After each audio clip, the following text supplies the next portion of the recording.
বিশেষ করে বিএনপির শ্রদ্ধাভাজন মহাসচিব, আমি নাম নিয়ে বলছি, মির্জা ফখরুল ইসলাম আলমগীর স্যার, উনি কয়েকদিন ধরে যে কথাগুলো বলছেন, টিআইবির মহাপরিচালক ডক্টর ইফতেখারুজ্জামান, এই লোকটা সহ যে কথাগুলো এই কয়েকদিনে বলছেন, আপনারা আশা করছি আপনাদের ভাষা পাল্টাবেন। কিছু হলে আলেমদের নামে, দেশে ইসলামপন্থীদের নামে মৌলবাদ ট্যাগ দিয়ে দিচ্ছে। আপনি কি জানেন এটা বাস্তবতা কি? এই মৌলবাদ ট্যাগ দিয়ে ইন্ডিয়া এবং ওদের দোসর যারা, তারা এই দেশের হাজার হাজার মানুষকে গুম করেছে। এই মৌলবাদ ট্যাগ দিয়ে হাজারো মানুষকে জেল খাটিয়েছে, হাজারো মানুষকে দুনিয়া থেকে বিদায় করে দিয়েছে। ওই শব্দটা আবার ওদের ফাঁদে পড়ে যদি আপনি এ দেশে বারবার বলতে থাকেন, লা তাজিদান্না আশাদ্দান্নাসি আদাওয়াতাল লিল্লাযিনা আমানুল ইয়াহুদা ওয়াল্লাযিনা আশরাকু, সূরা মায়েদার 82 নম্বর আয়াত। আল্লাহ রাব্বুল আলামিন জানিয়েছেন, হে নবী, এই ছেলে, ইয়ার কি মারো তুমি?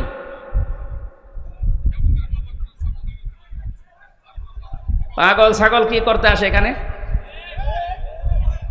একটা কথা বলে দেখেন, এবার বাবার নাম ভুলিয়ে ফেলবেন।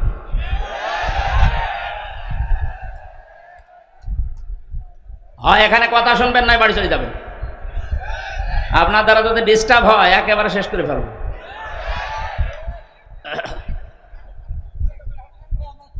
আবার কথা বলেন মানে, এখান থেকে যান, সরেন সরেন।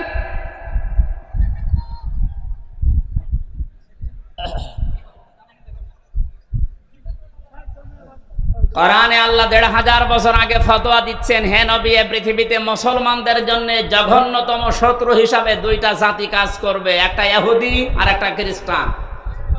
ইহুদিরা যে আমাদের শত্রু এটা তামাম দুনিয়ায় প্রমাণিত, ইসরায়েল। খ্রিস্টানরাও শত্রু। এ ঘোষণা কি আমি নিজে দিলাম না আল্লাহ দিয়েছেন? সুতরাং বারবার এ দাদা বাবুদের ফাঁদে পা দিয়ে আবার যদি মৌলবাদ এই জিকির আরম্ভ করেন, ওরা হয়তো আপনাকে চেয়ারে বসাবে, কিন্তু এদেশের হাজারো আলেম ওলামা ইসলামপন্থী মানুষেরা আবার গুম হওয়ার শুরু হবে। আপনি ফাঁদ টের পাচ্ছেন? সুতরাং এই শব্দ যেন আপনাদের মুখে আর কোনোদিন না শুনি।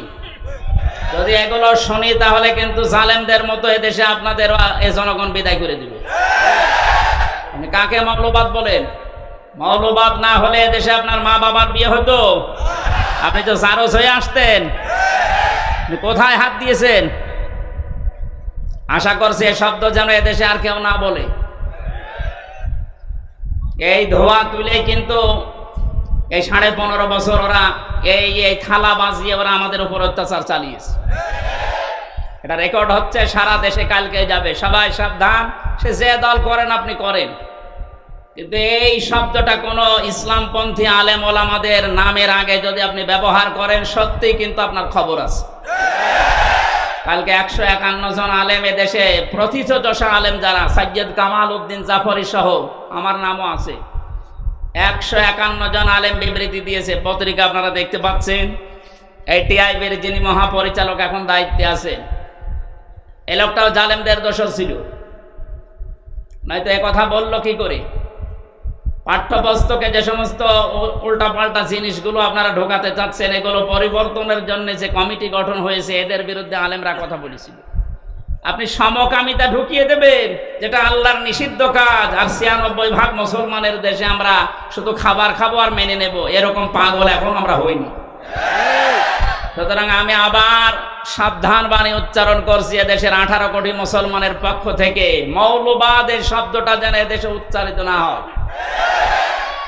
আমরা সবাই মৌলবাদী, কারণ মৌল শব্দ না থাকলে আমরাই থাকি না। এটা এসেছে মূল থেকে। মূল আমাদের আল্লাহ, মূল আমাদের রাসূল। কথা বলেন না কেন? আল্লাহ রাসূল না থাকলে এদেশ থাকবে? সব বিদায় নিতে পারে, কিন্তু আল্লাহ রাসূলের বিধান এদেশে থাকবে ইনশাআল্লাহ। 100 ভাগের 96 ভাগ যেখানে আমরা বাস করি, সেখানে এই শব্দ নিয়ে আজ ধোয়া তুলে আবার আপনি এই থালা বাজাবেন, আর পাশে তো আছে দাদারা, আবার আপনাদেরকে দিয়ে অত্যাচার, জুলুম, নির্যাতন, খুন গুম চালাবে না। আমরা চাচ্ছি এই জন্য এই 65 জন না, 100 জনের 100 জনের পরিবর্তন করে চেয়ারগুলো সব সংস্কার করতে চাই। আর এটা খুব তাড়াতাড়ি। কথা বলেন। আল্লাহ যেন সম্মতি দেয়, যিনি দায়িত্বে আছেন তাকে। আগস্ট বিপ্লবের 5 তারিখের যে আয়াতটা আমি বলতে চাচ্ছিলাম, 1500 বছর আগে নাজিল হওয়া, কিন্তু দেখেন মিলে যাচ্ছে। সূরা আনআম আয়াত নাম্বার 44-45, খেয়াল করে শুনবেন। আল্লাহ পাক বলেন, ফালাম্মা নাসু মা যুকিরু বিহি ফাতাহনা আলাইহিম আবওয়াবা কুল্লা শাইইন।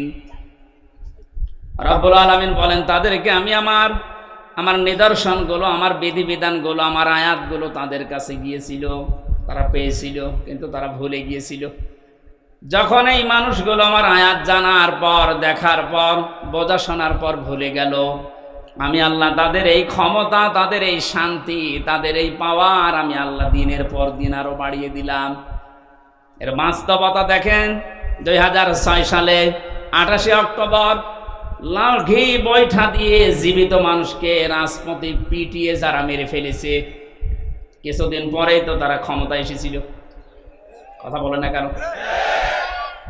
চিন্তা করলাম, আল্লাহ এত বড় অত্যাচার, এত বড় জুলুম মানুষ হয়ে মানুষে পৃথিবীতে করে বলে আমার মনে হয় না। জীবিত মানুষকে পিটিয়ে মারার পর তার লাশের ওপরে নাচ দিয়েছে, নৃত্য করেছে, ড্যান্স দিয়েছে, এটা পৃথিবীতে নেই, এ বাংলাদেশে হয়েছে। সিরাজগঞ্জ থেকে অনুষ্ঠান শেষ করে যাচ্ছিলাম কুষ্টিয়ায়, বাসের পেছনে, তখন বাসে চলাফেরা করতাম, রাস্তার একেবারে মাঝখানে একটা কুকুর মরে পড়ে আছে। ড্রাইভার সাহেব দেখলাম আর পিঠের ওপরে চালিয়ে না দিয়ে বাম দিয়ে চালিয়ে দিল। ড্রাইভারকে বললাম, ভাই আপনি এরকম বাম দিয়ে চালালেন কেন? ড্রাইভার আমারে বলছে, হুজুর আপনি দেখেন না একটা মরা কুকুর পড়ে আছে। বললাম, তো মরা কুকুর, মরে গেলেই কি আর না গেলেই কি? আমার দিকে তাকিয়ে ড্রাইভার বলছে, হুজুর আপনি কি আসলে হুজুর? আপনি কেমন হুজুর? আপনি দেখছেন যে একটা মরা কুকুর পড়ে আছে, এরপর আমি ডবল করে আবার মারবো, আমার বিবেক নেই? হ্যাঁ, এই কথা শোনার জন্য আমি ছিলাম। একটা মরা কুকুর, নিকৃষ্ট জীব এই পৃথিবীতে যে দুইটা, একটা শূকর, একটা কুকুর, এরকম নিকৃষ্ট জীব মরে পড়ে আছে, তারপরও আপনি গাড়ি তার উপরে দিয়ে চালিয়ে দিলেন না, আপনার বিবেক বাধা দিচ্ছে। অথচ দেশে অনেক মানুষ এমন আমরা পেয়েছি, জীবিত মানুষ মারার পরে লাশের উপরে ড্যান্স দিয়েছে। এদেরকে আপনি কি হিসাবে মানুষ বলেন? ড্রাইভার বলছে, হুজুর আমি জাতিতে কিন্তু মুসলমান না, আমি একটা হিন্দু মানুষ। আমি জানি এ কথা যা বললেন ও মানুষগুলো আসলে মানুষ না, ওগুলো জানোয়ার। জানোয়ারের চাই তো খারাপ,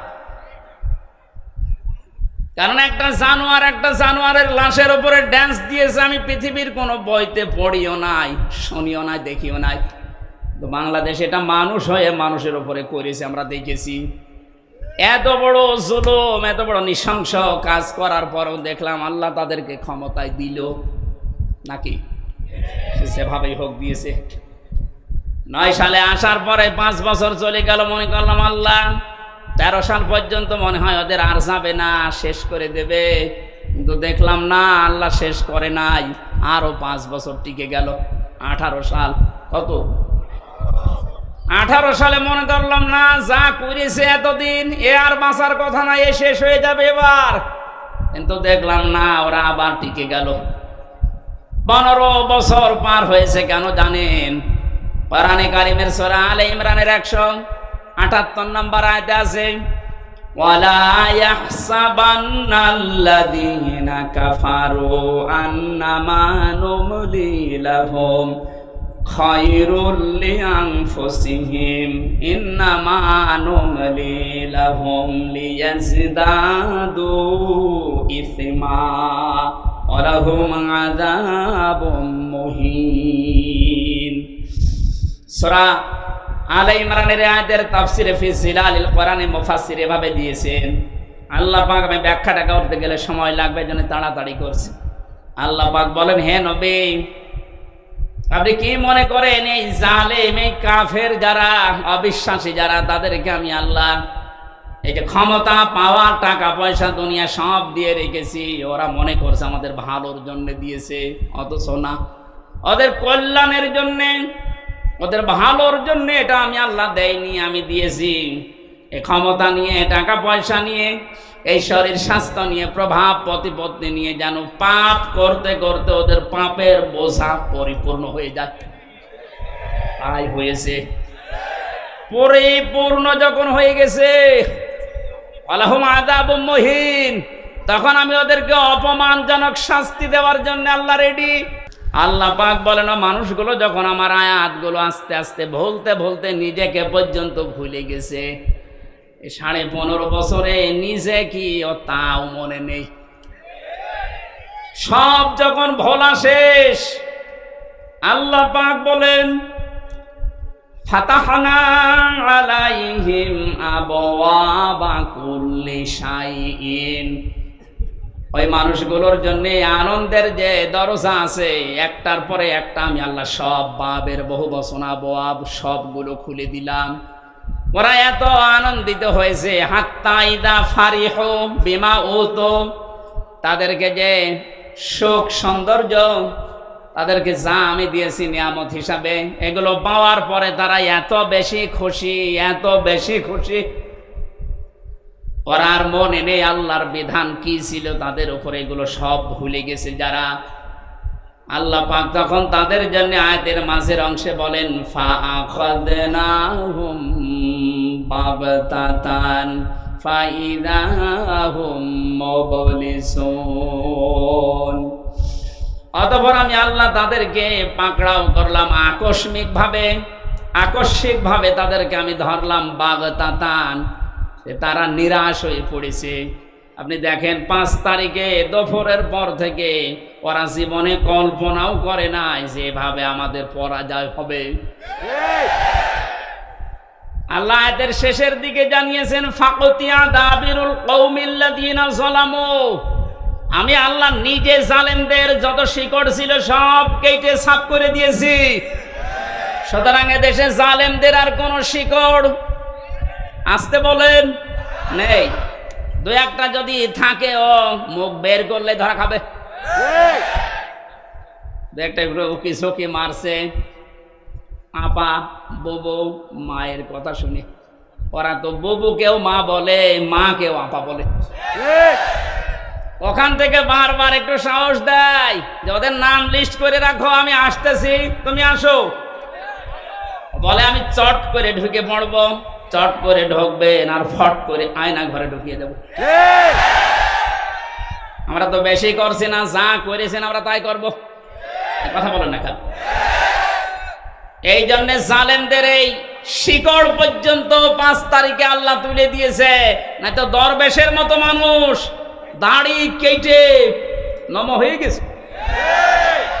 বাংলাদেশের শ্রেষ্ঠ ধনী তালিকায় ওর নাম ছিল, 36,000 কোটি টাকা মারিং কাটিং করিস, আর সে পালিয়ে যাচ্ছে কি করে দেখেছেন? শিকড় যদি থাকতো তো ওটা ধরে থাকতে পারতো না, শিকড়ই নেই, দাড়ি পর্যন্ত কেটে ফেলেছে নবীর সুন্নাতকে।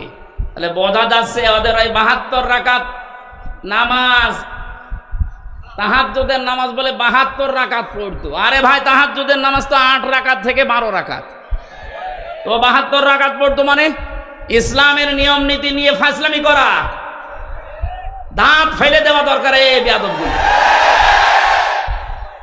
এই জন্য পালিয়েছে ওইভাবে।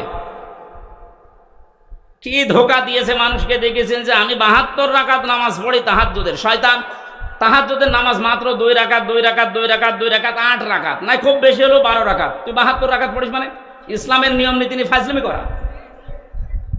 ওদের মা যেমন বলতো লাকুম দীনুকুম ওয়ালিয়া দীন, রাহুল বুখারী, ওরাও তাই।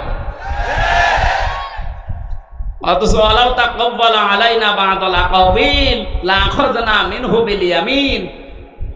সূরা হাক্কাতের 44, 45, 46 নাম্বার আয়াতে আল্লাহ জানিয়েছেন, আমার কোরআনের ভেতরে কোনো কথা যদি নবী পর্যন্ত বলে যে এটা আল্লাহ বলিস, অথচ আমি বলি নাই, ওই কথা যদি নবী নিজের কথা কোরআন বলে চালিয়ে দেয়, আমি নবীর নিজে, আমি আল্লাহর নবীর, আমি আল্লাহর নিজে আমার নবীর ডান হাত চেপে ধরতাম না। এটা ঠিক হয়?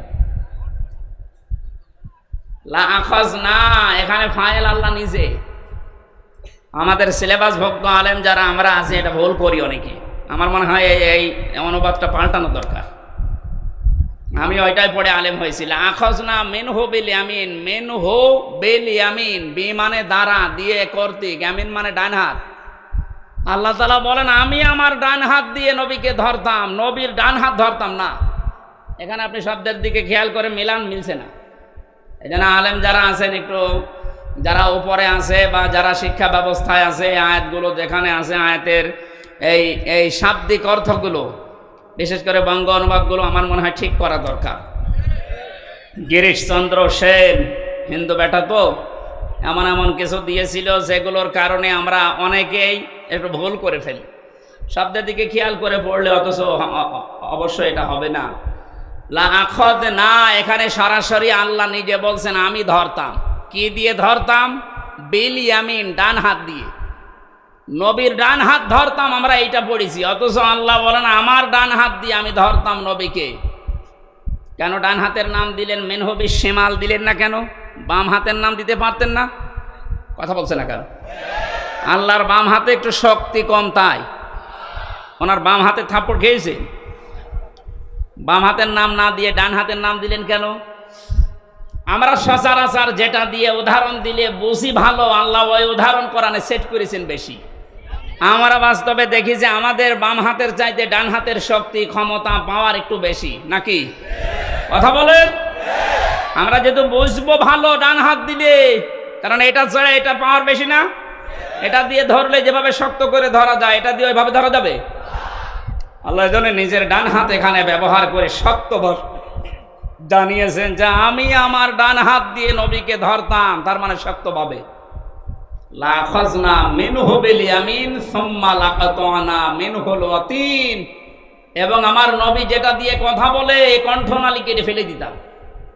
ফামা মিনকুম মিন আহাদিন আনহু হাজিসিন, আর এই ব্যাপারে আমাকে বাধা দেওয়ার মতো কারো সাধ্য নেই। কে বলছেন? তাহলে কোরআনের ভেতরে আল্লাহর নবী পর্যন্ত কোনো কথা বানিয়ে বলতে পারেন নাই। যদি বলতেন, আল্লাহর ঘোষণা দেখলেন, ডান হাত দিয়ে চেপে ধরতাম আমি, আর তার কণ্ঠনালী চেপে কেটে ফেলে দিতাম। কেউ আমাকে বাধা দেওয়ার ক্ষমতা রাখতো না। অথচ এই দেশে লক্ষণ সেনের 850 বছর আগে পালিয়েছিল, তার মেয়ে পালিয়েছে 5 তারিখে। 850 বছরের ইতিহাস ভেঙ্গে মহিলা পালিয়েছে। কোরআনের আয়াত বলতো লাকুম দীনুকুম ওয়ালিয়া দীন, আর বলতো রাহুল বুখারী, এটা বুখারী শরীফে আছে। তাহলে ওর কি কেটে ফেলা দরকার বলেন তো? কণ্ঠনালী কাটলে হবে? নবীর যদি আল্লাহ কণ্ঠনালী কাটতে চায়, ওরে টুকরা টুকরা করা লাগবে। কোরআনের কথা আপনি হাদিসের নাম দিয়ে চালাবেন মানে? সবগুলো ওই রকম, সব মেকি। দাড়ি রেখেছিল, তাও মেকি দাড়ি, নাই তো পালানোর সময় দাড়ি কাটলো কোন কারণে? কথা বলে না কেন? ফাকতিয়া দাবিরুল কওমিল্লাযিনা যালামু, জালেমদের শিকড় আমি আল্লাহ কেটে দিয়েছি, একেবারে মূলোৎপাটন করে ফেলেছে। এই জন্য আয়াতের শেষে আল্লাহ বলেন আলহামদুলিল্লাহি রাব্বিল আলামিন, প্রশংসা সব আমি আল্লাহর জন্য। সুতরাং এই দেশে এখন থেকে কিয়ামত পর্যন্ত যারাই আসো, প্রশংসা আল্লাহ বাদে কোনো বাবার, কোনো স্বামীর আর হবে না ইনশাআল্লাহ। আমরা আল্লাহর জন্য প্রশংসায় নত হয়ে বলছি আলহামদুলিল্লাহ। দরুদ আর সালাম পড়ছি নবী মুহাম্মদ রাসূলুল্লাহ সাল্লাল্লাহু আলাইহি ওয়াসাল্লামের প্রতি। আজকের তেলাওয়াত কিন্তু আয়াত আপনাদের সবারই প্রায় মুখস্থ আছে। সূরা লাহাব। কোন সূরা? নবীজির যে 10 জন চাচা ছিল, নবীজির বাবা মিলে 11 জন। 10টা চাচার ভেতরে 2 জন আমরা জানি মুসলমান হয়ে তারা জান্নাতি, হযরত আব্বাস, হযরত হামজা। আজ বৈষম্য বিরোধী ছাত্র আন্দোলনে 152 জনের 108 জন ইসলামী ছাত্র শিবিরের নেতা কর্মী। এইটা দেখার পরে অনেক মুনাফিক এবং আলেম নামে জালেম, ওই যে বাতিলের 5টা গোলাম যারা ছিল, যারা কেন্দ্রীয় মসজিদে ইমামতি জোর করে নেওয়ার জন্য জুতা খেয়েছে। কি নির্লজ্জ! জুতা খাওয়ার পরে বলছে যত জুতা আমারে মেরেছে একটা আমার গায়ে লাগেনি। কত বড় শয়তান! শয়তান ওর কথা শোনে আর বলে আল্লাহ তুমি আমারে শয়তান বানিয়েছো। ওর বাবা কিন্তু ভালো ছিল। মাওলানা শামসুল হক ফরিদপুরি রহমতুল্লাহ আলাইহি, এইরকম বাবার কাছ থেকে এই কালপিট আসলো কি করে? কওমি মাদ্রাসার হাজার হাজার আলেম, আমি আলেমদেরকে জেলখানায় পেয়েছি, ৭৬ জন তো আমার সাথে ছিল। মাওলানা মামুনুল হক, মাওলানা শাকাওয়াত হোসেন রাজিজ, খালিদ সাইফুল্লাহ আইয়ুবী, জোনায়েদ আল হাবিব ভাই সহ যতগুলো আলেম পেয়েছি, সব এই রুহুল আমিনের নামে বদদুয়া করত, বলে আমাদের সম্মান মান সব শেষ করে দিয়েছে। এরকম একটা বিশ্ব বিখ্যাত জালেমকে সে কওমি জননী নাম দিয়েছে। আবার দাঁড়িয়েছে নৌকা মার্কা নিয়ে। ও যদি কুকুর মার্কা নিয়ে দাঁড়াতো তাও পাস করত। নৌকা মার্কা নিয়ে মানুষ দাঁড়ায়, এটা ঘৃণিত হয়ে গেছে। মার্কাটা এখন ঘৃণিত। এখন অবস্থা যায় এই দেশে কেউ যদি বলে যে আমি নৌকার লোক, ওরা পিটিয়ে মেরে ফেলবে মানুষ। 15.5 বছরে যেমন ইসলামপন্থী আমি এ কথা বলার ক্ষমতা আমাদের ছিল না, আল্লাহ পুরাটা উল্টিয়ে দিয়েছে। বলেন এ কাজটা করেছে খালি এ ছাত্র আর ছাত্রী ভাইরা না, এ কাজটা করেছে সরাসরি আল্লাহ নিজে।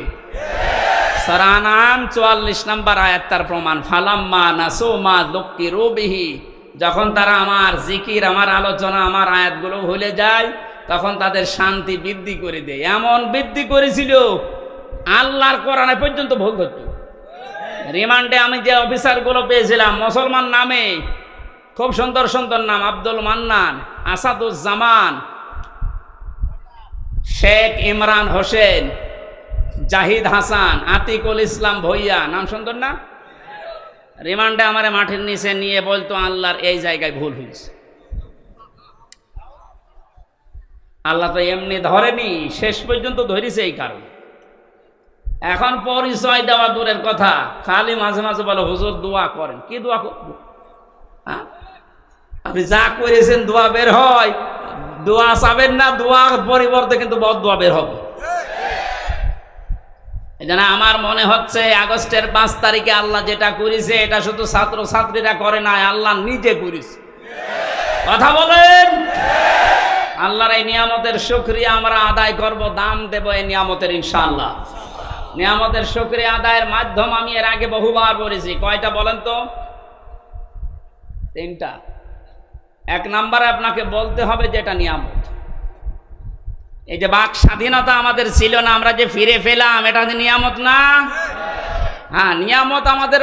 আমরা এই দেশে 100 জনের 58 জন এখন চাচ্ছে এদেশে ইসলাম কায়েম হোক এদের কাছে।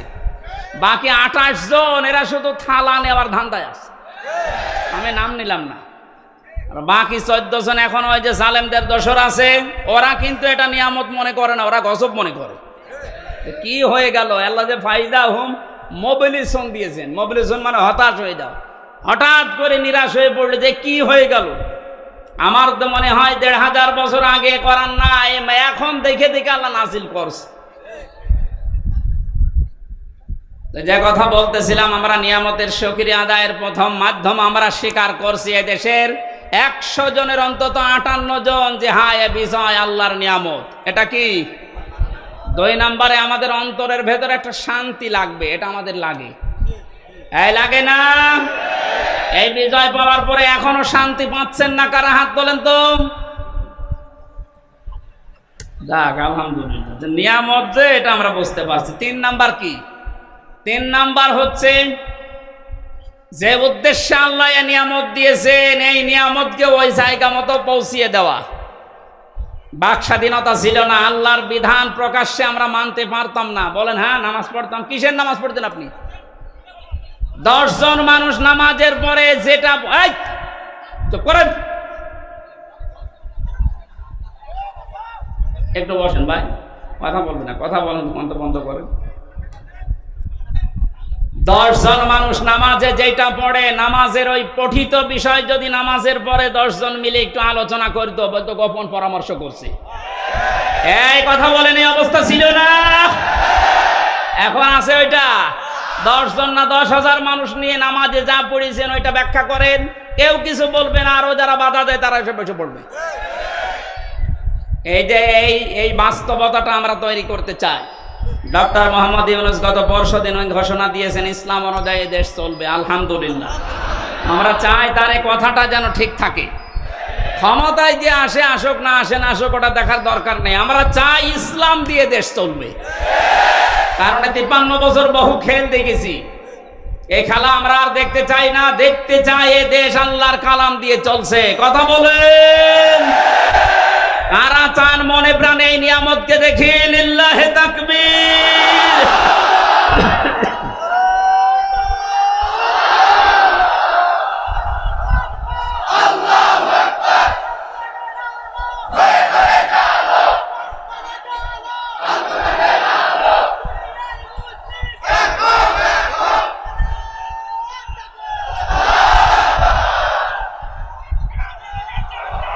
আলহামদুলিল্লাহ, আমরা নিয়ামত শুকরিয়া আদায় কিভাবে করে? আয়াতটা পাবেন সূরা ইব্রাহিমের 7 নম্বর আয়াতে, ওয়াইদ তাআযানা রাব্বুকুম লাইন শাকারতুম লাযিদান্নাকুম ওয়া লাইন কাফারতুম ইন্না আযাবি লাশাদীদ। আমি ব্যাখ্যায় যাচ্ছি না, আপনারা বাড়িতে মিলিয়ে নিন।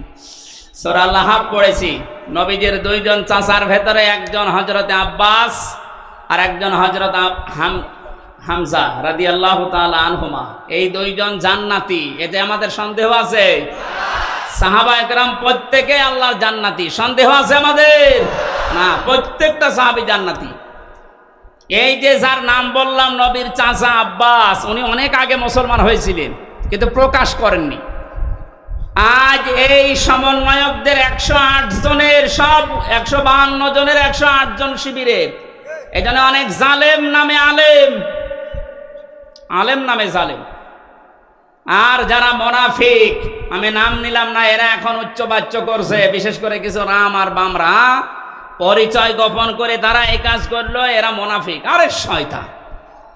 হযরতে আব্বাস নিজে পরিচয় গোপন করে আবু জেহেলের সাথে ছিলেন, এমনকি নবীর বিরুদ্ধে পর্যন্ত বদরের ময়দানে যুদ্ধ করতে গেছে আবু জেহেলের সাথে, অথচ তখনও তিনি মুসলমান। তার পুরা জীবনী পড়ে দেখেন। তাহলে পরিচয় গোপন করে ইসলামের কাজ করা, নবীর কাজ করা, এটা নবীর সাহাবীদের সুন্নাহ, নবীর মাদের সুন্নাহ। নবীর মা হযরতে মুসা আলাইহিস সালামের মা তার সন্তানকে গোপন করে, পরিচয় গোপন করে দুধ পান করিয়েছিলেন, নিজের আপন সন্তানকে। এটা কোনোদিন শোনেননি?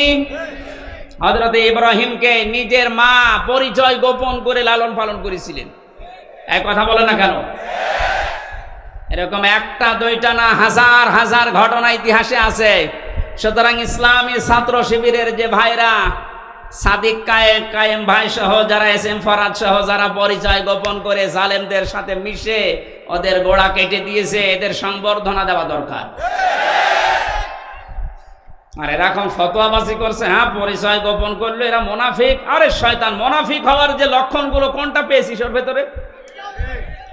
মুনাফিকের যে 4টা আলামত আছে: কথা বললে মিথ্যা কথা বলে, ওয়াদা দিলে খেলাপ করে, আমানত রাখলে খেয়ানত করে, আর কারো সাথে ঝগড়া হলে গালি দেয়। তো এইগুলো কাদের ভেতরে পাওয়া যায় আপনি দেখতে পাচ্ছেন না? মুখের ভাষা দেখিয়েছেন টকশোতে, যেটা 72 রাকাত নামাজ পড়তো, ওর মুখের ভাষা দেখেছেন? বাকি গেল না, নাই বললাম। এদের মুখের ভাষা শুধু না, এদের চরিত্রও এরকম নিকৃষ্ট। বুড়ো হয়ে কবরে চলে যাচ্ছে, তারপরও উল্টাপাল্টা কাজ ছাড়ে না। ওদের চরিত্র প্রত্যেকেরটাই এরকম, একটারও ভালো পাইনি আমি। যত মানুষকে নাম শুনি দেখি এখন বাস্তবে, প্রত্যেকটা চরিত্র শয়তানের চাইতেও খারাপ। এখনো পর্যন্ত যদি আপনার হুঁশ না ফেরে, এতে কবে আবার হুঁশ ফিরবে বলেন তো? আমরা যেহেতু তাফসিরুল কোরআন মাহফিল দিয়েছেন, তাফসিরের দিকে যাচ্ছি, এজন্য ঐতিহাসিক একটা প্রেক্ষাপট বলছি। নবীজির আরো 2 জন চাচা জাহান্নামী, একটা আবু লাহাব আর আবু তালেব। এই যে আবু লাহাব, যেই লোকটা, তার নামে আল্লাহ একটা সূরা নাজিল করলেন। কেন দিয়েছেন? ঐতিহাসিকরা লিখেছে, এটা বুখারী শরীফের ভেতরে আছে। এই যে আব্বাস রাদিয়াল্লাহু তাআলা আনহু, তার সন্তান আব্দুল্লাহ বর্ণনা করছেন, বিশ্বনবী নবুয়ত পাওয়ার পর হেরা গুহা থেকে যখন হযরতে খাদিজাতুল কুবরার কাছে এসে বললেন, ইয়া খাদিজা জাম্মিলুনি জাম্মিলুনি, আমাকে ঢেকে দাও, আমি আমার নিজের জীবনের উপরে আশঙ্কা করছি, ভয় পাচ্ছি। আমার জীবন সম্পর্কে আমি ভীত সন্তুষ্ট, আমি ভয় পেয়েছি, এই দেখেছিলাম, এক পা আকাশে এক পা জমিনে, বিশাল এক ফেরেশতা আমার কাছে এসেছিল। হযরতে খাদিজাতুল কুবরা ওই দিন নবীজিকে 6টা সান্ত্বনা দিয়েছিলেন। এখানে মা বোন যারা এসেছেন খুব খেয়াল করে মিলাবেন। হযরতে খাদিজাতুল কুবরা ওই দিন ডাক দিয়ে বলেছেন, আবুল কাসেম ভয় পাবেন না আপনি, কাল্লা কখনোই না, আল্লাহি মা ইউখজিকাল্লাহু আবাদান, আল্লাহ কখনো আপনাকে অপমান অপদস্থ ভয় দেখাতে পারে না, আপনাকে লাঞ্ছিত করতে আল্লাহ পারে না। কে বলছেন এ কথা? স্ত্রী। কে বলছেন? বলেন বলেন। আমরা বাইরের জায়গা থেকে কাজকর্ম করে কর্মজীবন শেষ করে দিনের দাওয়াত দিয়ে বাড়িতে আসার পর আমাদের স্ত্রীরা যদি এই 6টা কথা যেটা খাদিজাতুল কুবরা বলেছিলেন, আপনার সম্পর্কে, আমার স্ত্রী, আমার ঘরের মানুষ যদি বলতে পারে, আপনি বুঝবেন আপনি নবীর পথে আছেন। আর যদি দেখেন যে না, এগুলোর একটাও বলছে না, তাহলে বুঝবেন আপনি নবীর তরিকায় নেই, অন্য তরিকায় আছেন। খাদিজাতুল কুবরা এতটুকু বাক্য উচ্চারণ করার ভেতরে তিনি আল্লাহর নবীকে শুনিয়েছিলেন আল্লাহর নাম 2 বার, আল্লাহি আল্লাহর কসম, কাল্লা কখনো না, মা ইউখজিকাল্লাহু আবাদান কখনো আল্লাহ আপনাকে অপমান অপদস্থ করতে পারে না। ছোট একটা বাক্যে খাদিজাতুল কুবরা আল্লাহর নাম বললেন কয়বার? আরো জোরে। অথচ তিনি তখন পর্যন্ত মুসলমান হননি, কারণ তিনি এখনো দাওয়াত পাননি। মুসলমান হবেন কি করে? মুসলমান না হওয়ার পরেও তিনি এ পর্যন্ত খাদিজাতুল কুবরা আল্লাহর নামে 2 বার উচ্চারণ করে নবীকে অভয় দিচ্ছেন, আপনি ভয় পাবেন না। ইন্নাকা লা তাসিলুর রিহমা, গরম পানিটা, পানি কি খেলা করার জন্য নিয়ে আসলেন? কিছু লাগবে না, আপনি এখানে বসেন, বসেন, বেকার ডিস্টার্ব করলেন।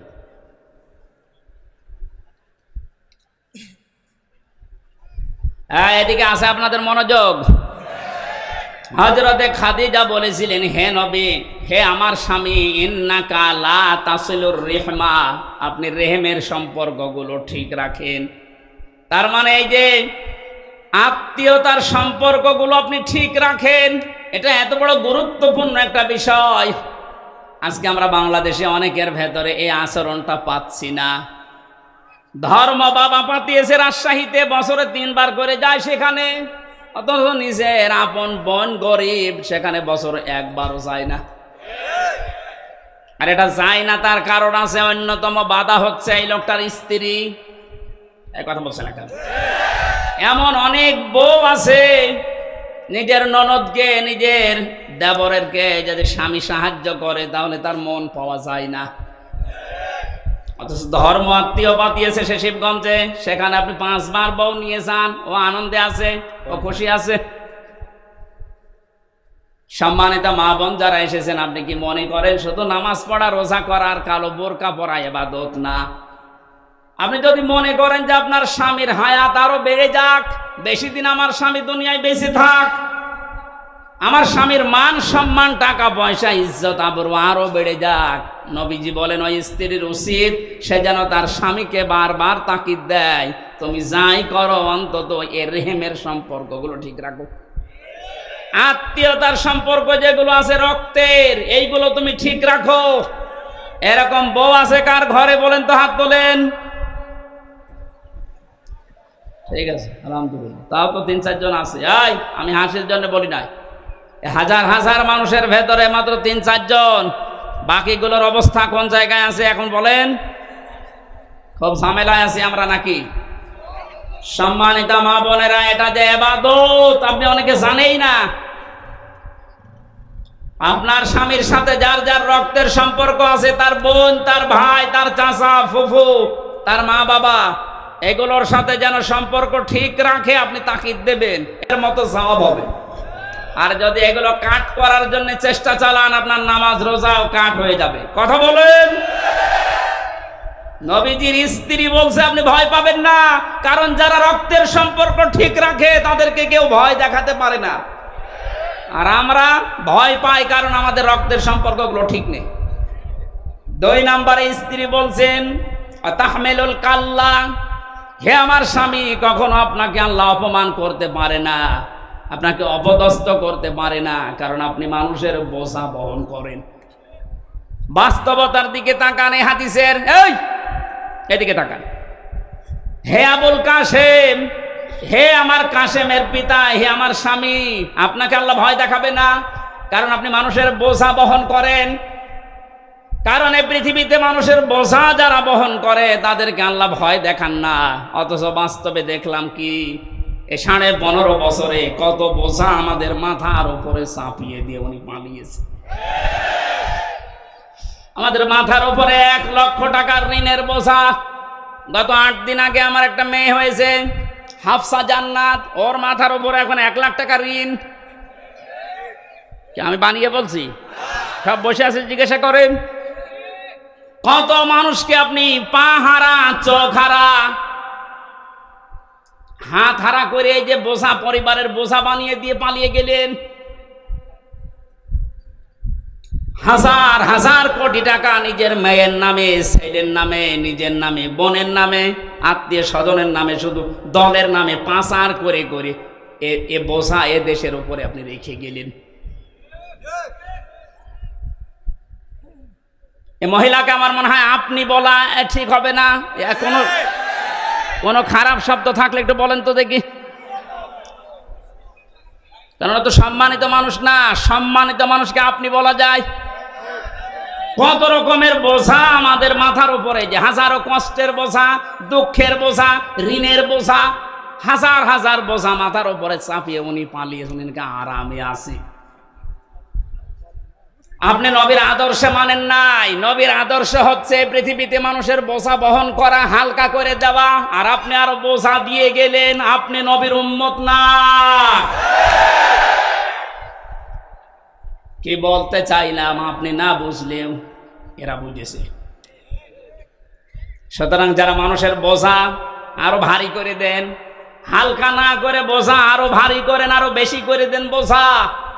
এই যে 3টা বছর আমার জেলে রেখে কত রকমের বোঝা আমার উপরে চাপিয়ে দিয়েছিলেন, আমার পরিবারের উপরে, আমার মা বাবার উপরে, আমার সন্তানের উপরে কত বোঝা চাপিয়েছিলেন। তারা খেয়ে না খেয়ে 3টা বছর পার করেছে।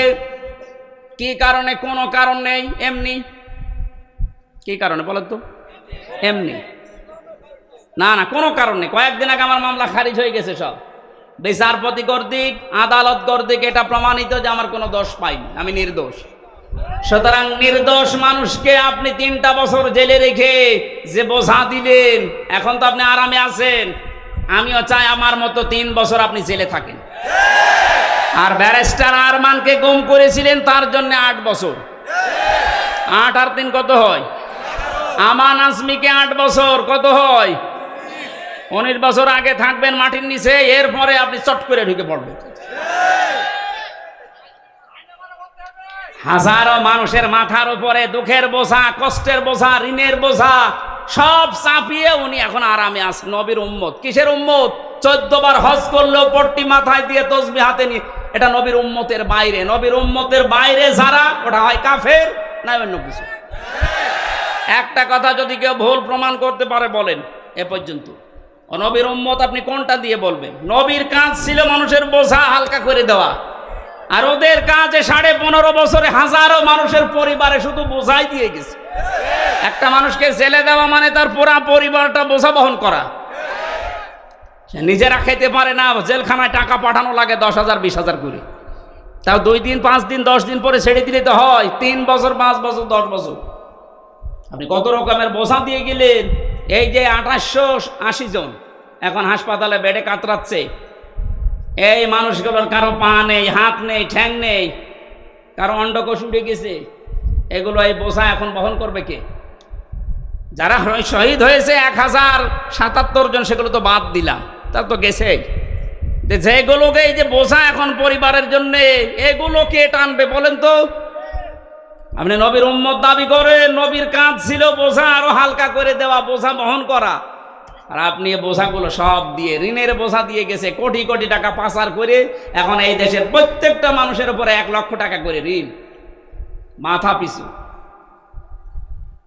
ডক্টর মোহাম্মদ ইউনূস উদ্যোগ নিয়ে যে দেশ থেকে যত টাকা পাচার হয়েছে সব টাকা ফেরত নেওয়া হবে, রাষ্ট্রীয় কোষাগারে জমা হবে, এবং যারা টাকা দিতে পারবে না তার বউ ছেলে মেয়ে রাষ্ট্রের কাজে লাগবে, কোনো ছাড় নেই। এ বোঝা আমরা বহন করবো কি করে? তারপরও আমেরিকাতে এই অনুষ্ঠানে গিয়ে উনি যে ডলারগুলো নিয়ে এসেছেন, এভাবে যদি আনতে পারেন দেশটা দাঁড়াবে। এত ঋণ, এত বোঝা বহন করা সম্ভব? কত আরামে আছে বোনকে নিয়ে, খাচ্ছে আর ঘুমাচ্ছে, আর মাঝে মাঝে বলছে আমি চট করে আসতেছি। স্ত্রী 3 নম্বরে বলেছিলেন, হে আবুল কাসেম, কাসেমের পিতা, অতাহমিলুল অতাকসিবুল মাদুমা, আপনি মানুষের বস্ত্র, যাদের বস্ত্র নেই তাদের বস্ত্রের ব্যবস্থা করেন, যারা উলঙ্গ অর্ধ উলঙ্গ তাদেরকে আপনি ঢেকে দেন। আর আপনি কি করলেন? এই 15.5 বছরে কত মানুষের পোশাক আপনি খুলে নিয়েছেন।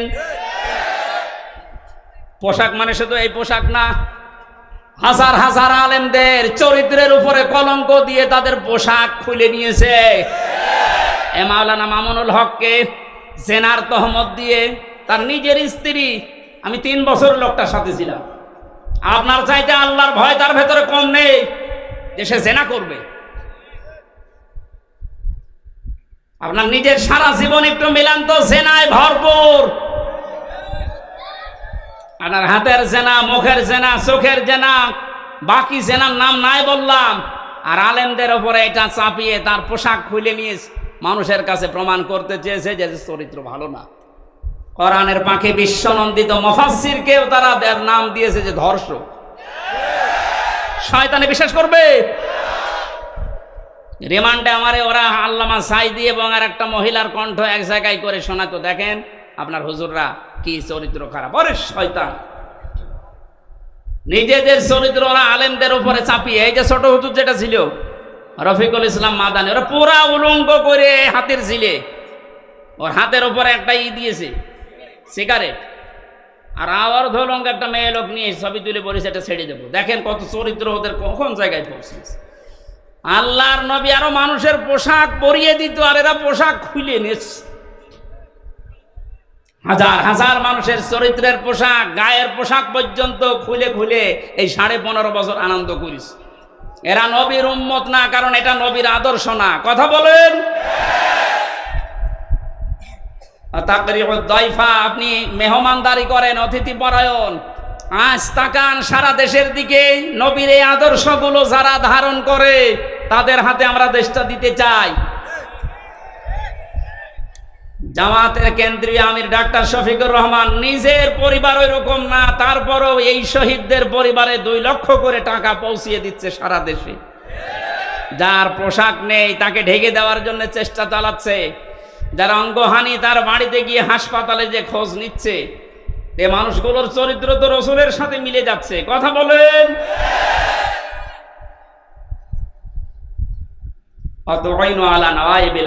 আপনি হককে সাহায্য করেন, হক প্রতিষ্ঠার জন্য কাজ করেন।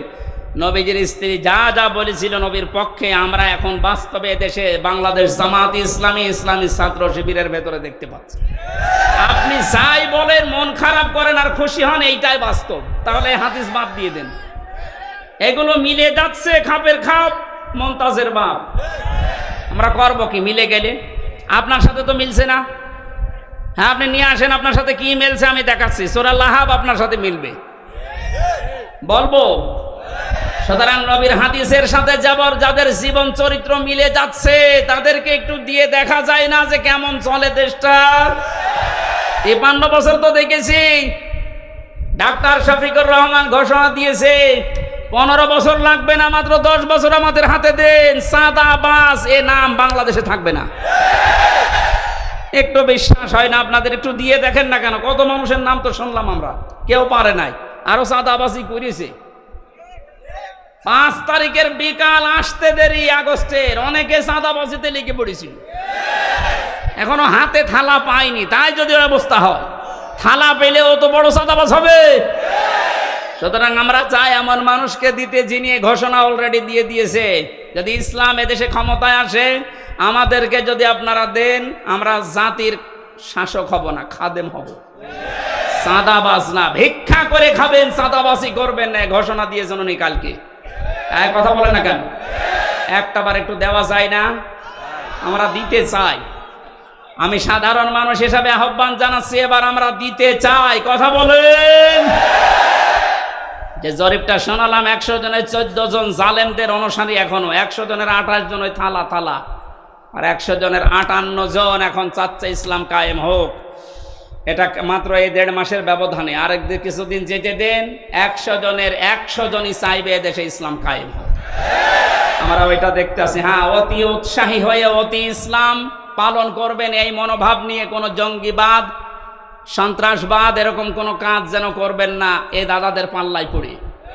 কারণ ওরা আপনাদেরকে অতি ইসলাম এটা মানার আগ্রহ দেখিয়ে আবার ওই ট্যাগ দেবে, মৌলবাদ, জঙ্গি, উগ্রবাদী এরকম ট্যাগ দিয়ে শেষে বিশ্বের কাছে আবার কালার করবে। আবার ওই থালা হাতে নেবে, নিয়ে আবার গোম খুন শুরু হবে। কথা বলবেন। আমরা এ সুযোগ আর দিতে চাই না। অতি ইসলাম না, যেভাবে ইসলাম পালন করা দরকার বা আস্তে আস্তে শুরু করে। সূরা লাহাব, নবীজি এখানে নবুয়ত পাওয়ার পরেই চলে গেলেন বাতাহা নামক একটা পাহাড়ের উপরে উঠে তিনি ইয়া সাবাহা, ইয়া সাবাহা বলে ডাক দিলেন।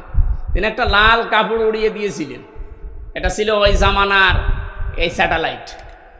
কারণ এখন যেমন এই যে মিডিয়াগুলো কাজ করছে এটা ছড়িয়ে দেওয়ার জন্যে, ওই জামানার স্যাটেলাইট ছিল, মিডিয়া ছিল এই লাল কাপড়। এই পাহাড়ের উপরে কেউ যদি লাল কাপড় উড়িয়ে দিত, এলাকার মানুষরা মনে করতো যে লোকটা বিপদে আছে, সবাই গিয়ে পাহাড়ের পাদদেশে হাজির।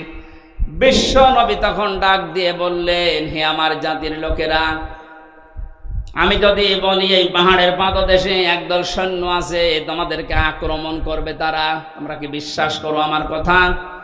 এক বাক্যে সবাই বলেছে, হ্যাঁ মুহাম্মদ, জীবনে তোমাকে আমরা মিথ্যা কথা বলতে শুনিনি, অবশ্যই বিশ্বাস করব। হঠাৎ করে নবীজি তখন তাদেরকে দাওয়াত দেওয়ার উদ্দেশ্যে বললেন, আমি যে কালেমা নিয়ে এসেছি, যে ইসলাম নিয়ে এসেছি, তোমরা যদি এটা পড়তে অস্বীকার করো, আল্লাহর গজবের ফেরেশতারা উৎপেতে আছে, তারা তোমাদের আক্রমণ করবে।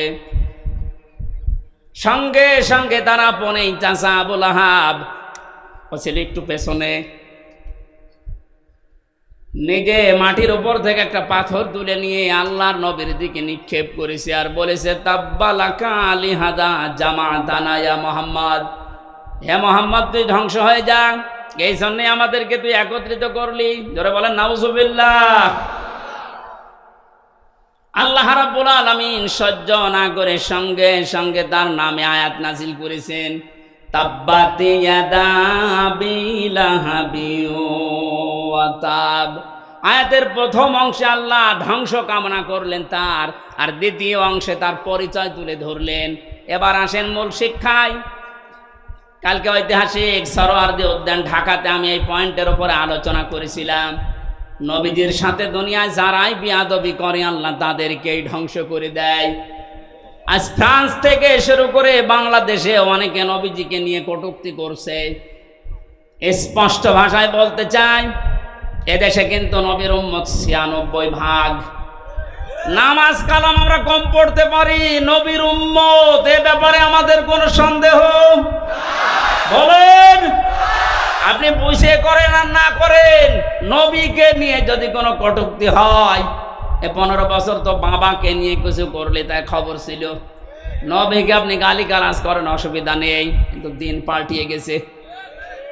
এখন থেকে কিয়ামত পর্যন্ত আমরা ঘোষণা দিয়ে দিলাম, এদেশে যদি সত্যিই কেউ নবীকে নিয়ে উল্টাপাল্টা কোনো মন্তব্য করেন, কোন দলের, কোন গোষ্ঠীর, কোন পরাশক্তির আর দেখা হবে না।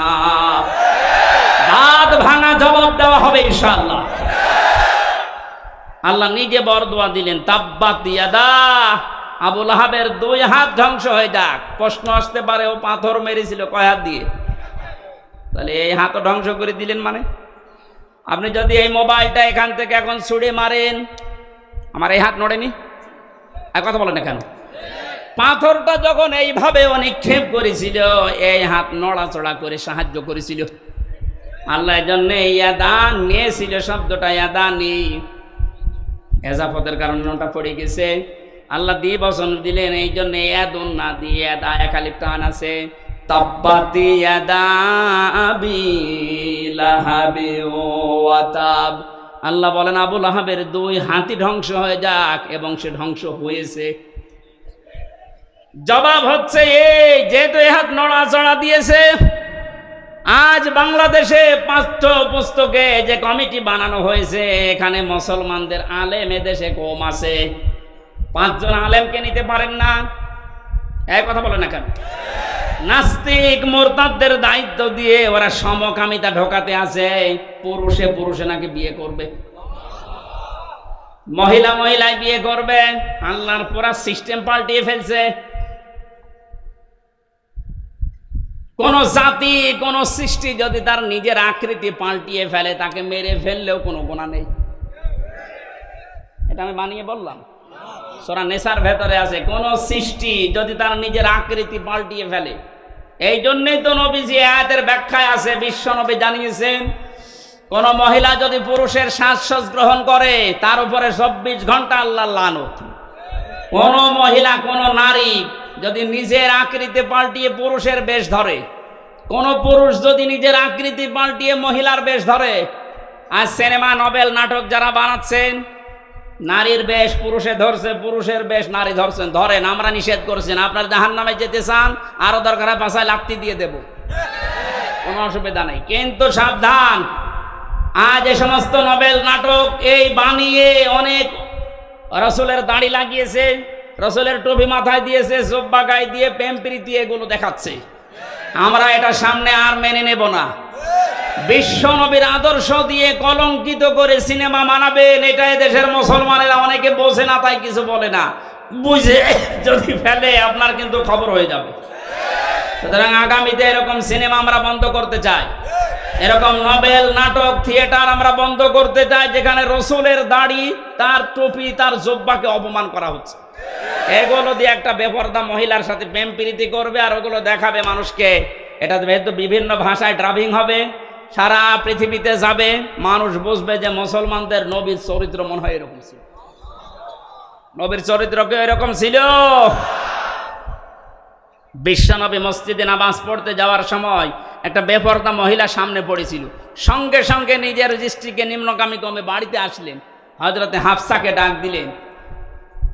হযরতে হাফসাকে ডাক দিয়ে মন মতো দেখলেন। হযরতে হাফসা বলেন, হে রাসূল, আপনি তো মসজিদে যাচ্ছিলেন, হঠাৎ এসে আমাকে দেখা আরম্ভ করলেন। নবীজি বললেন, দেখো, মসজিদে যাওয়ার সময় একটা বেপরদা মহিলা আমার সামনে পড়েছিল, আমি তাড়াতাড়ি এসে ওকে না দেখে তোমাকে দেখলাম, কারণ ওকে দেখলে আমার কবিরা গুনাহ হবে, তোমাকে দেখলে আমার সওয়াব হবে। যে নবীর চরিত্র এত পুত পবিত্র, তার টুপিকে, তার দাড়িকে আপনি এই নিলয় আলমগীর নাকি এক শয়তান আছে, এর মুখে লাগিয়ে প্রেম প্রীতি শিখাচ্ছে। কথা বলে না কেন? যারা এগুলো করছেন, এর পেছনে যারা বাম হাতের মতো নাড়াচাড়া দিচ্ছেন, আমরা কিন্তু তাদের চিনি। পাঠ্যপুস্তকে যারা ৯৬% মুসলমানের দেশে উল্টাপাল্টা জিনিস লাগাচ্ছেন, এই 2 জন নাস্তিকের কাজ না, এর পেছনে অনেক রাঘব বোয়াল মনে হয় হাতে, এই বাম হাতের মতো নাড়াচাড়া দিচ্ছে। যারা দিচ্ছেন সাবধান, আল্লাহ যদি ধরে, এই হাত শুধু না, এই হাত ধ্বংস করে দেবে, এবং ধ্বংস হবে নতাব্বা। আবু লাহাব যেমন নিজে ধ্বংস হয়েছিল, আজ যারা ইসলামের বিরুদ্ধে, নবীর বিরুদ্ধে ডান হাত ব্যবহার করছেন, বাম হাত দিয়ে অনেকে পেছন দরজা দিয়ে নাড়াচাড়া দিচ্ছেন, আপনি ধ্বংস হবেন, মাস্ট বি ধ্বংস হবেন। মা আগনা আনহু মালুহু ওয়া মা কাসাব, আপনার সম্পদ আদি যা অর্জন করেছেন একটাও কাজে আসবে না। বাস্তব প্রমাণ এই দরবেশের, একটা টাকা কাজে আসতেছে। শুনলাম হাট আর এই অবৈধ টাকা নিয়ে এসে নাকি এখন রিমান্ডে বাড়ির খাবার খাচ্ছে।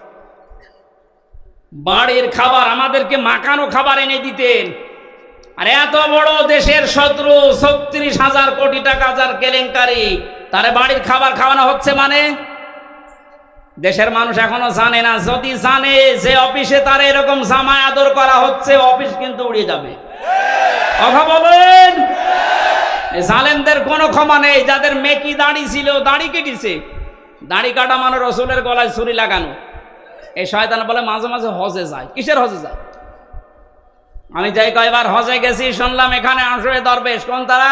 কাবা শরীফের পাশে যে টাওয়ারটা, ওই টাওয়ারে থাকে। সব সময় আল্লাহর ঘর দেখে, সুবহানাল্লাহ পড়ে। কিসের সুবহানাল্লাহ? এদিকে সুবহানাল্লাহ পড়ে আর এদিকে টাকা পাচার করে। ওর এই সম্পদগুলো একটা আল্লাহ কাজে আসতে দেয়নি, সব ধ্বংস করে দিয়েছে।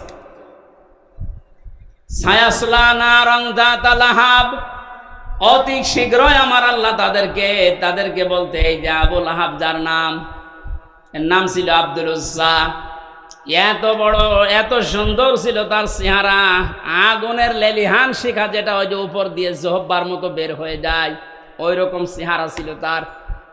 আল্লাহ পাক বলেন, অতি শীঘ্রই আমি তাকে আগুনের লেলিহান শিখায় প্রবেশ করাবো, আমরাতুহু, এবং তার স্ত্রীকেও। প্রশ্ন আসতে পারে, তার স্ত্রীর দোষ কি? আজ এই বাংলাদেশে আমরা অনেকে আবু লাহাবের স্ত্রী উম্মে জামিলের মতো মহিলা সচক্ষে দেখতে পাচ্ছি। আবু লাহাব তো করেছে, তার স্ত্রী পর্যন্ত নবীকে কষ্ট দিয়েছিল। নিজের সন্তানকে, দুইটা সন্তানকে নবীর দুই মেয়ের সাথে বিয়ে দিয়েছে।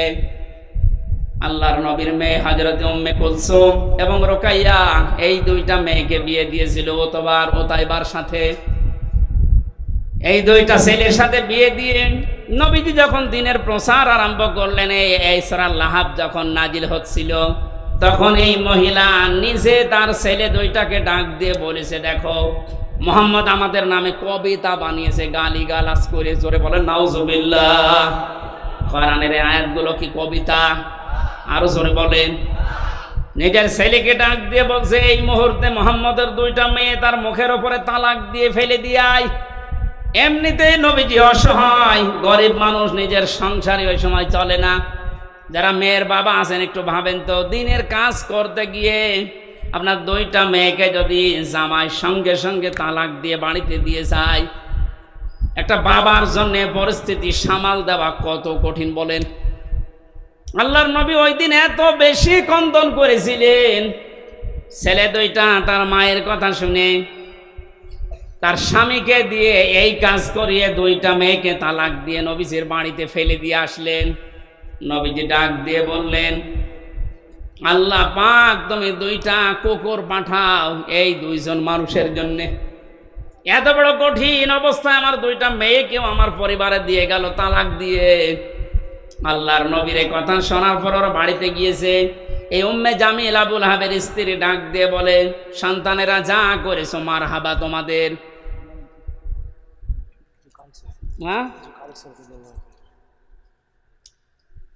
তোমাদেরকে মুহাম্মদের মেয়েকে ওখানে দেওয়ার সময় কিছু কোনো কথাবার্তা কি শুনতে পেয়েছ?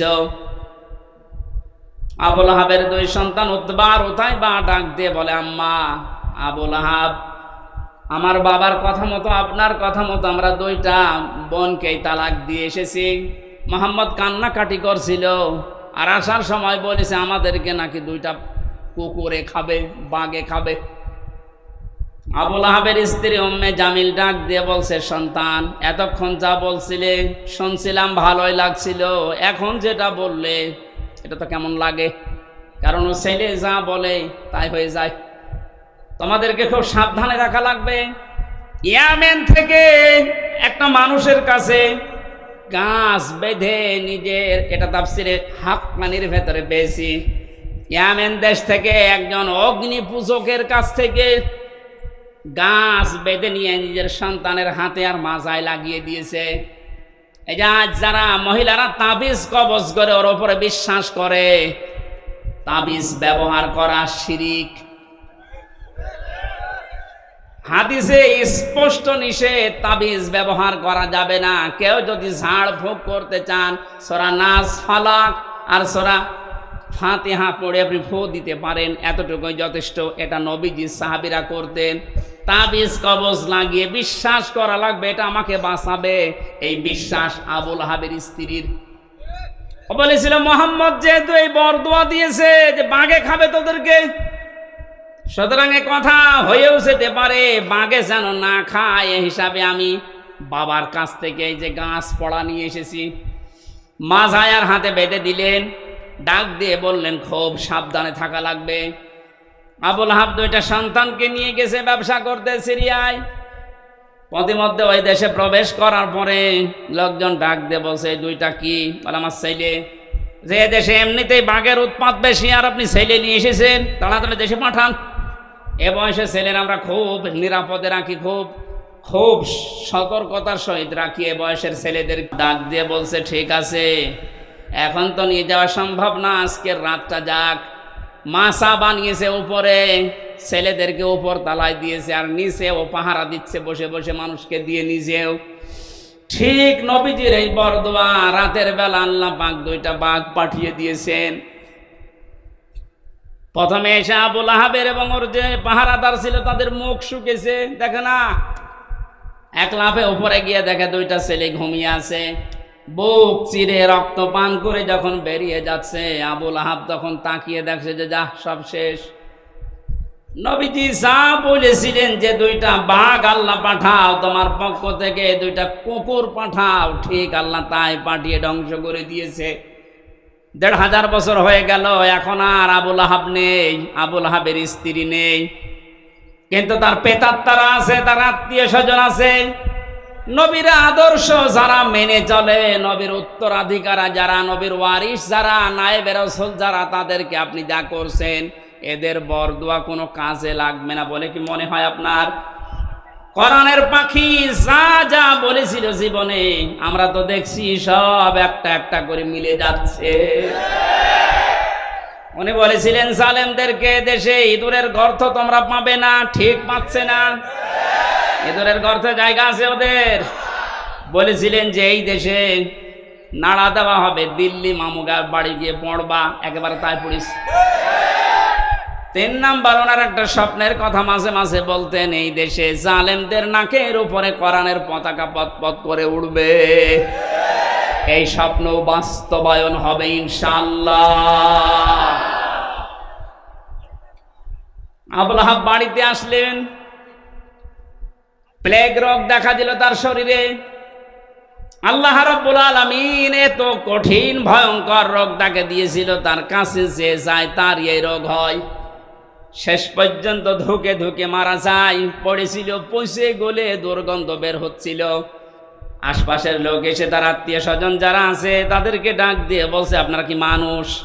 নিজের বাবা নিজের আত্মীয় মরে পড়ে আছে, পচে গলে দুর্গন্ধ বের হয়, আপনারা মাটি দেন না। তখন ডম বা মসি যাদেরকে বলা হয়, এরকম মানুষ, আফ্রিকার কালো মানুষদেরকে ডাক দিয়ে দূরে গর্ত করে বাঁশ দিয়ে ঠেলা দিয়ে লাশ ওখানে দিয়ে, এরপরে পাথর দূর থেকে নিক্ষেপ করে করে ওরে মাটি দিয়েছে।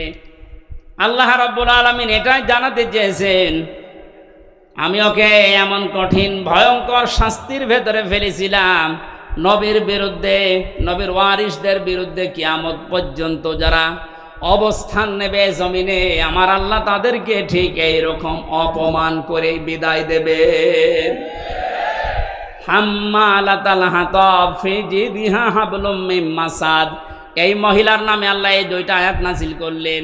এই কারণে পৃথিবীতে যত মহিলা নবীকে কষ্ট দিয়েছে, তার ভেতরে এই মহিলা 1 নাম্বার। এত বেশি কষ্ট দিত নবীকে, তার স্বামীকে সাহায্য করে করে, যেখানেই নবীজি দাওয়াত দিত, সে তার স্বামীকে নিয়ে বলতো, ওই পাগলের কথা শুনবা না। লোকজন এসে বলতো, আমরা তো পরিচিত না, পাগল বলেন কি এই লোকটা, আপনারা কে? তখন পরিচয় দিত, এইটা ওর চাচা আর আমি ওর চাচি। জোরে বলেন নাউজুবিল্লাহ। বিশ্বনবী সবচাইতে বেশি কষ্ট পেয়েছিলেন এই 2 জনের দ্বারা ইসলাম প্রচার করতে গিয়ে। এই জন্য আল্লাহ আবু সেহেলের নামে কোরআনে আবু সেহেল নামে কোনো সূরা দেয়নি। আছে সূরা আলাকের ভেতরে আবু সেহেলের নামে একটা সূরা, একটা আয়াত আছে শুধু। আর এই লোকটার মানে এর বর চরিত্র এত খারাপ ছিল, এত কষ্ট নবীকে দিয়েছে, আল্লাহ নিজে তাদের নামে আয়াত নাজিল করে না, শুধু পুরা সূরাটাই নাজিল করে দিয়েছে। আমাদের শিক্ষা নেওয়া লাগবে, আগামী পৃথিবীতে বিশ্ব নবীর নামে কোনো উল্টাপাল্টা কথা যেন কেউ না বলে। নবী তো নেই, নবীর ওয়ারিসরা আছে। কথা বলেন না কেন? নবীর এই ওয়ারিসদের বিরুদ্ধে যারা আজ মৌলবাদ ছড়াচ্ছেন, আপনাদেরকে আমরা সাবধান করেছি, আর কোনোদিন এই শব্দ দিয়ে নবীর ওয়ারিসদেরকে গালি দেবেন না। আপনারা কেন দিচ্ছেন আমরা জানি, আপনারা দাদাদের ফাঁদে পা দিয়েছেন। ওরা ফাঁদে পা দিয়ে যদি 15 বছর এত গণক্ষম করতে পারে, আবার যদি ফাঁদে পা দেওয়ার চেষ্টা করেন, এদেশের যারা সাধারণ মানুষ আপনাদেরকে সাপোর্ট করে, যদি একবার বুঝে ফেলে যে আপনারাও দাদাদের দাসর দালাল, একবারে জালেমদের মতো আপনাদেরও বিদায় করবে ঝাঁটিয়ে। আল্লাহ আশা করে আমাদেরকে সম্মতি দেবেন, বলেন আমিন। বুখারী শরীফের একটা হাদিস পড়েছিলাম, মান রাআ মিনকুম মুনকারান, যে ব্যক্তি দেখে কোনো অন্যায় কাজ তার সামনে হচ্ছে, শরীয়ত বিরোধী ইসলাম বিরোধী কাজ, তার ইমানের প্রথম দাবি হচ্ছে সে যেন হাতের দ্বারা বন্ধ করে দেয়। হাত মানে শুধু এই হাত না, ক্ষমতার, পাওয়ারের, টাকা পয়সার, প্রভাব প্রতিপত্তির। সুতরাং এখন যেহেতু উন্মুক্ত দুনিয়া, এদেশে কোনো অন্যায় কাজ যদি দেখেন শরীয়ত বিরোধী, এটা ইসলাম বিরোধী, মানবতা বিরোধী, সে যেই হোক, আমাদের যতটুকু যার হাত আছে, ক্ষমতা আছে, টাকা পয়সা আছে, প্রভাব প্রতিপত্তি আছে, ইমানের প্রথম দাবি ওইটা দিয়ে বাধা দেওয়া। কেউ যদি বলে না আমি ওর ভেতরে নেই, আমি লা ইলাহা ইল্লাল্লাহ, কাউকে কিছু বলি না, ওটা মুনাফিক। এটা ইমানের প্রথম দাবি। দ্বিতীয় নম্বরে যদি হাতের দ্বারা কাজ না হয়, নবীজি বলেন সে যেন প্রতিবাদ করে মুখে, যেটা এখন আমরা অধিকাংশ মানুষ করছি। এটা জারি রাখা লাগবে জালেমদের বিরুদ্ধে। কোন জালেম যেন কিয়ামতের আগে চেয়ারে এসে আর বসতে না পারে। জালেমদের তালিকা করে করে মোড়ে মোড়ে দোকানে দোকানে টাঙিয়ে দেন। কোন জালেম যেন আর মাথা উঁচু করে দাঁড়াতে না পারে। কথা বলেন। এটাও যদি আমরা না পারি, শেষ পর্যন্ত অন্যায় দেখে যেন অন্তত ঘৃণা করি, অন্তর দিয়ে আর এটা চেষ্টা করি কি করে এটা বন্ধ করা যায়। যালিকা দাফুল ঈমান, নবীজি বলেন এটা ঈমানের একেবারে সর্বনিম্ন পর্যায়। এইটাও যদি না থাকে, বুঝবা তোমার ঈমান নেই, তুমি একটা বেঈমান। আল্লাহ আমাদেরকে যেন বেঈমানের খাতায় নিয়ে না যায়। ঈমানের এই 3টা স্তরের যে স্তরে আমরা পারি, প্রথমটা পারলে তো ফার্স্ট ক্লাস, দ্বিতীয়টা পারলে সেকেন্ড ক্লাস, শেষেরটা পারলে থার্ড ক্লাস। অন্তত যে কোনো একটাই তো থাকতে পারি নাকি?